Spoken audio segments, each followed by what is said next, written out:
Hello friends, आपका मेरे YouTube channel make money with Sachin में स्वागत है। लास्ट वीडियो में हमने जाना कि म्यूचुअल फंड क्या होते हैं और म्यूचुअल फंड कितने प्रकार के होते हैं। आज हम जानेंगे एक special category of mutual fund, ELSS mutual fund, यानी कि equity linked saving scheme. ELSS mutual fund में इन्वेस्टमेंट के साथ साथ आप अप टू 30% तक टैक्स सेविंग भी कर सकते हैं। तो दोस्तों, आइए जानते हैं ELSS म्यूचुअल फंड क्या होते हैं और इनमें हम कैसे इन्वेस्टमेंट कर सकते हैं और कैसे हम 30% तक की टैक्स रिबेट ले सकते हैं। तो दोस्तों, निवेश के मामले में दो चीजें बहुत ही महत्वपूर्ण होती हैं।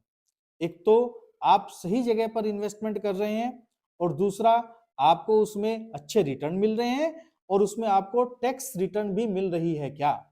तो दोस्तों, ELSS म्यूचुअल फंड में आपको यही दोनों तरह के फायदे मिलते हैं। ELSS म्यूचुअल फंड में 80% पैसा इक्विटी में लगता है और 20% पैसा डेट इंस्ट्रूमेंट्स में इन्वेस्ट किया जाता है। और इस स्कीम में आपको बेहतर रिटर्न के साथ साथ इनकम टैक्स की धारा 80C में अप टू 30% तक की टैक्स रिबेट भी मिलती है। तो दोस्तों, ELSS पर मिलने वाला रिटर्न मार्केट के प्रदर्शन पर निर्भर करता है।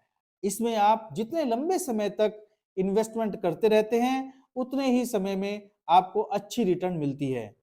पिछले कुछ समय में इस स्कीम ने 14 से 17% तक के रिटर्न भी दिए हैं।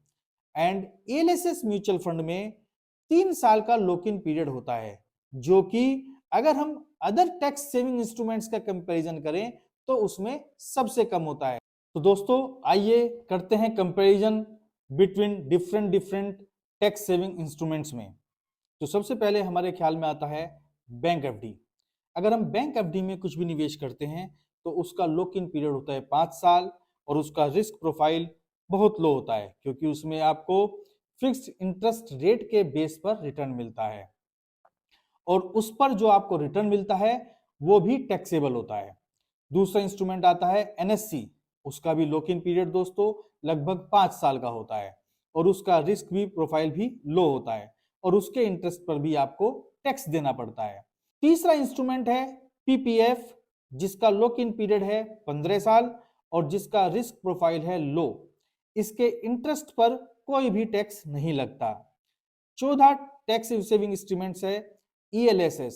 इसमें सबसे कम लॉक इन पीरियड होता है जो कि 3 साल होता है, लेकिन इसका रिस्क प्रोफाइल हाई होता है क्योंकि ये मार्केट के रिटर्न पर बेस होता है और इसमें जो भी आपको रिटर्न आता है उस पर टैक्स लगता है। वो टैक्स अगर आपका शॉर्ट टर्म कैपिटल गेन है तो लगभग 15% और अगर लॉन्ग टर्म कैपिटल गेन है तो वो 10% पर लगता है और वो भी आफ्टर 1 लाख। तो दोस्तों, आइए हम जानते हैं, अगर आप 1.5 लाख तक की इन्वेस्टमेंट हर साल 15 साल के लिए करते हैं, 15 साल तक लगातार करते हैं, तो आप कितना इन्वेस्टमेंट करते हैं और उस पर कितना रिटर्न आपको मिलता है। अगर आप 1.5 लाख 15 साल तक हर साल इन्वेस्ट करते हैं तो आपका टोटल इन्वेस्टमेंट बनता है 22,50,000 रुपए और अगर उसको हम बैंक एफडी में इन्वेस्ट करते हैं तो लगभग 7% की CAGR से वो लगभग होता है आपका 40 लाख के आसपास। और वही पैसा अगर आप NSC में इन्वेस्ट करते हैं 7.8% की CAGR से वो बनता है लगभग 42.2 लैक्स। और अगर वही पैसा हम PPF में इन्वेस्ट करते हैं तो 7.9% की CAGR से वो बनता है लगभग 42.5 लाख। और वही पैसा अगर आप ELSS म्यूचुअल फंड्स में इन्वेस्ट करते हैं तो लगभग 14.6% की CAGR से वो पैसा आपका बनता है 75.7 लैक्स। तो दोस्तों, this is the power of compounding, this is the power of investing in mutual fund. तो दोस्तों, आओ हम देखते हैं कि अगर हम 12,500 रुपए हर महीने ELSS म्यूचुअल फंड में इन्वेस्ट करते हैं तो हमारा पैसा कितना बनता है। अगर हम 10 साल के लिए इन्वेस्टमेंट करते हैं तो हमारी इन्वेस्टमेंट वैल्यू होती है लगभग 15 लाख और उसका CAGR रिटर्न 14.6% के हिसाब से बनता है, तो उसकी करंट वैल्यू हो जाती है लगभग 32 लाख के आसपास।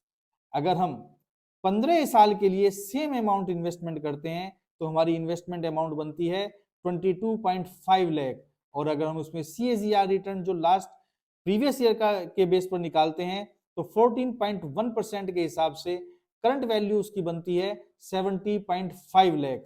और वही पैसा अगर हम 20 साल तक लगाते हैं तो आपकी इन्वेस्टमेंट वैल्यू बनती है 30 लाख और CAGR रिटर्न उसका बनता है 15.9% और करंट वैल्यू उसकी बनती है 183.1 लाख।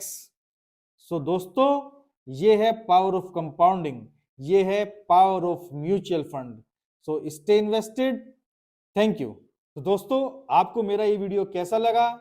आप जरूर मुझे अपना फीडबैक दें। आप मेरे YouTube चैनल को सब्सक्राइब करें और अपने फ्रेंड सर्किल में भी सब लोगों को बताएं। Thank you.